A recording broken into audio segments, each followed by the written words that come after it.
कृषि विज्ञान के सब्जेक्ट में किस किस प्रकार के क्वेश्चन आते हैं उस प्रकार की सीरीज हम चलाने जा रहे हैं। ये सीरीज हमारी कक्षा 8 की है। कक्षा 6, 7 की सीरीज भी हम चलाएंगे। इसमें हमारा पहला प्रश्न है, चट्टानों एवं खनिजों के टूटने से विभिन्न आकार के कणों से क्या बनती है? तो मृदा बनती है। प्रश्न नंबर 2, चट्टानों एवं मृदा खनिजों के टूटने से बने विभिन्न आकार के कणों को क्या नाम दिया गया है?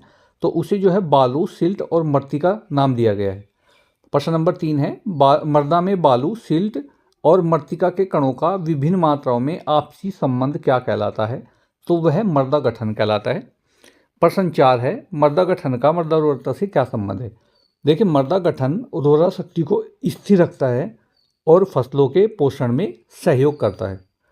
प्रश्न 5, मृदा की ऊपरी परत से विभिन्न स्तरों से होती हुई पैतृक पदार्थ तक खड़ी काट क्या कहलाती है? तो ये मृदा परिच्छेदिका कहलाती है। किन लवणों की उपस्थिति के कारण भूमि ऊसर होती है? तो sodium carbonate, sodium bicarbonate, sodium chloride आदि की अधिकता के कारण जो है भूमि ऊसर हो जाती है। प्रश्न 7 है, भारत में कितने हेक्टेयर भूमि ऊसर है? लगभग 70 लाख हेक्टेयर भूमि भारत में ऊसर है। प्रश्न 8 है, ऊसर भूमि को अलग अलग स्थानों पर किन नामों से जाना जाता है? तो देखिए, ऊसर भूमि को ऊसर, रेहे, कल्लर, रेहाला, रहेश आदि नाम से जाना जाता है। प्रश्न नंबर 9 है, ऊसर भूमि से क्या हानि होती है? तो ऊसर भूमि पर्यावरण को प्रदूषित करती है। ऊसर मिट्टी बहकर अच्छे खेतों को भी खराब कर देती है। प्रश्न 10 है, ऊसर भूमि बनने में कौन से प्राकृतिक कारण सहायक होते हैं? तो उत्तर है खनिज पदार्थ, कम वर्षा, अधिक तापमान जैसे जो है प्राकृतिक कारण है। उसके बाद प्रश्न नंबर 11 है, इसमें है ऊसर भूमि बनने के कौन से अप्राकृतिक कारण या मानवीय कारण सहायक होते हैं? तो अप्राकृतिक कारण जो है वो जल निकासी की समस्या है, सिंचाई की समस्या है या सिंचाई अधिक हो जाए, भूमि को पड़ती छोड़ना, खारे पानी से सिंचाई या क्षारीय उर्वरकों का अधिक प्रयोग करना।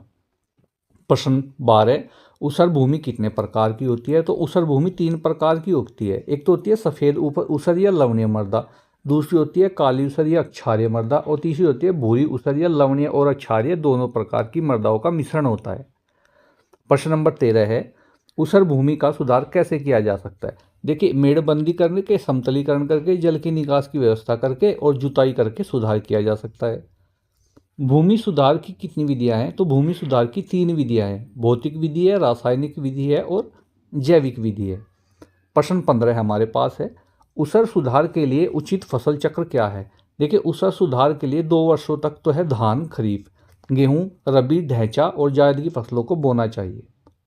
प्रश्न 16, जब मिट्टी में जो है हाइड्रोजन आयनों की सांद्रता बढ़ जाती है तो मिट्टी कैसी हो जाती है? हाइड्रोजन सांद्रता बढ़ने पर जो है अम्लीय मिट्टी हो जाती है।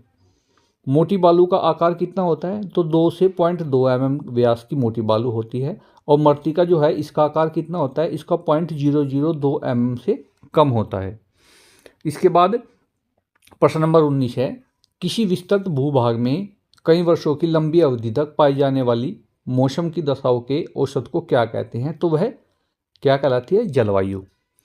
नेक्स्ट क्वेश्चन नंबर 20 है हमारे पास, जलवायु के कारकों के क्रमबद्ध अध्ययन को क्या कहते हैं? तो जलवायु विज्ञान कहा जाता है। मौसम के अनुसार फसलें कितने प्रकार की होती हैं? तो 3 प्रकार की होती हैं, खरीफ की, रबी की और जायद की। प्रश्न 22, अधिक वर्षा, गर्म व आर्द्र जो वातावरण वाले स्थानों पर कौन सी फसल उगाई जाती है? तो खरीफ की फसल उस समय उगाई जाती है। 23 नंबर पर है, पहाड़ी स्थानों पर ठंडक अधिक होने के कारण किस चीज़ की खेती की जाती है? तो सेब, नाशपाती और आड़ू और खुबानी की। खरीफ की प्रमुख फसलों के नाम, तो धान, मक्का, जवार, बाजरा, अरहर, उड़द, मूंगफली और गन्ना आदि खरीफ की फसल है। प्रश्न 25 है, रबी की प्रमुख फसलों के नाम बताइए? तो रबी की है गेहूं, आलू, मटर आदि। जायद की प्रमुख फसलों के नाम बताइए? तो जायद की फसल होती है ककड़ी, खरबूजा, तरबूज, लौकी, कद्दू, परवल आदि। खास करके जो फसल जो है सलाद के काम आती है वो जायद की फसलें होती हैं। प्रश्न 27 है, किस स्थान की जलवायु की जो है जलवायु अध्ययन हेतु किन उपकरणों का उपयोग किया जाता है? तापमान मापने के लिए तो तापमापी, थर्मामीटर, वर्षा मापने के लिए वर्षा मापी यानी कि रेन गेज, पवन मापने के लिए यानी कि उसका वायु वेग मापी यानी कि एनियोमीटर, और वायु दाब मापने के लिए जो है बैरोमीटर, जिसे वायु दाब मापी भी हम कहते हैं। प्रश्न 28 है, किस यंत्र की सहायता से किसी स्थान की निश्चित समय से होने वाली वर्षा की माप की जाती है? तो वर्षामापी यंत्र यानी कि रेन गेज से हम वर्षा को मापते हैं। किसी स्थान का वायु दाब ज्ञात करने के लिए वायु दाब मापी या फिर बैरोमीटर। किसी स्थान की ऊंचाई और गहराई का पता लगाने के लिए तो वायु दाब मापी यंत्र बैरोमीटर। उसके बाद ग्रीष्म ऋतु में वायु दाब मापी यंत्र में वायु दाब कम होना किस बात का सूचक है? तो ये आंधी का सूचक है। यानी कि गर्मी में जब यह जो आपका वो होता है वायु दाब मापी बैरोमीटर, अचानक से वायु दाब कम हो जाता है तो इसका मतलब है कि आंधी आएगी। वर्षा और सर्द ऋतु काल में वायु दाब जब कम हो जाता है तो इसका मतलब क्या है? तो इसका ये इस बात का सूचक है कि वर्षा की संभावना है। वायु दाब मापी यंत्र की नली में जब पारा जो है धीरे धीरे चढ़ता है तो कैसा मौसम होता है? तो इसका मतलब ये होता है, इसका आशय ये होता है कि मौसम जो है वो साफ होगा। प्रश्न 34, जलवायु के आधार पर उत्तर प्रदेश में कृषि क्षेत्रों को कितने भागों में बांटा जा सकता है? तो 8 भागों में बांटा गया है। प्रश्न 35, भावर या तराई क्षेत्र के आधार पर उत्तर प्रदेश के कौन से नगर आते हैं? तो सहारनपुर, बिजनौर, रामपुर, मुरादाबाद, पीलीभीत, बरेली। प्रश्न 36, आपका जनपद किस जलवायु के अंतर्गत आता है? उत्तर प्रदेश के किस कृषि क्षेत्र के अंतर्गत आता है? तो देखिए ये आपके जनपद पर निर्धारित करता है कि आपका कौन सा जनपद है। उसके बाद प्रश्न नंबर 37 है, आंधी में वायु की गति कितनी होती है? जब आंधी होती है तो उसमें जो हवा की स्पीड होती है वह 85 से 90 किलोमीटर प्रति घंटा होती है। आंधी से भी तेज जो हवा है उसको क्या कहते हैं? तो वो तूफान कहलाती है। तूफान की स्पीड कितनी होती है? तो 95 से 115 किलोमीटर प्रति घंटा होती है। और देखिए किसी विशेष स्थान पर आने वाला तूफान, स्थल पर आने वाला तूफान जो है ये स्थलीय तूफान कहलाता है। समुद्र में आने वाला तूफान समुद्री तूफान कहलाता है। 42 नंबर है, उस स्थिति को क्या कहते हैं जब स्थलीय तूफान एवं समुद्री तूफान का संभवतः चक्रवात से होता है? तो ये चक्रवाती संबंध जो है इनका चक्रवात से हो तो चक्रवाती तूफान। वायु के गोलाकार या चक्करदार चलने को क्या कहते हैं? तो चक्रवात। चक्रवात की स्पीड कितनी होती है? तो 130 किलोमीटर प्रति घंटे से अधिक होती है। चीन में चक्रवात को किस नाम से जाना जाता है? तो चीन में जो है टाइफून के नाम से जाना जाता है। अफ्रीका में चक्रवात को किस नाम से जाना जाता है? तो टॉर्नेडो के। बंगाल की खाड़ी में चक्रवात को किस नाम से जाना जाता है? तो साइक्लोन। और मैक्सिको की खाड़ी में चक्रवात को क्या कहते हैं? तो इसको हरिकेन कहते हैं।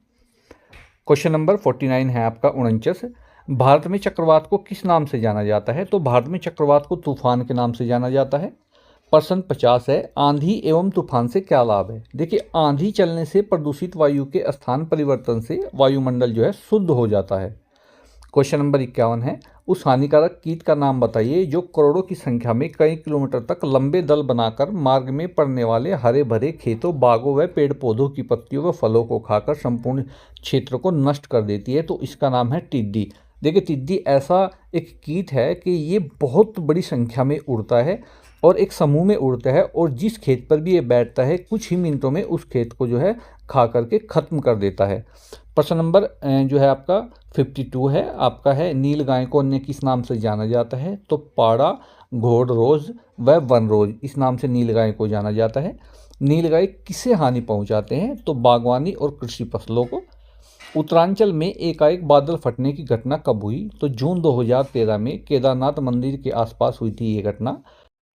क्वेश्चन नंबर 55 है, सुनामी कैसा शब्द है? तो जापानी शब्द है। और 56 है हमारे पास, सुनामी क्या है?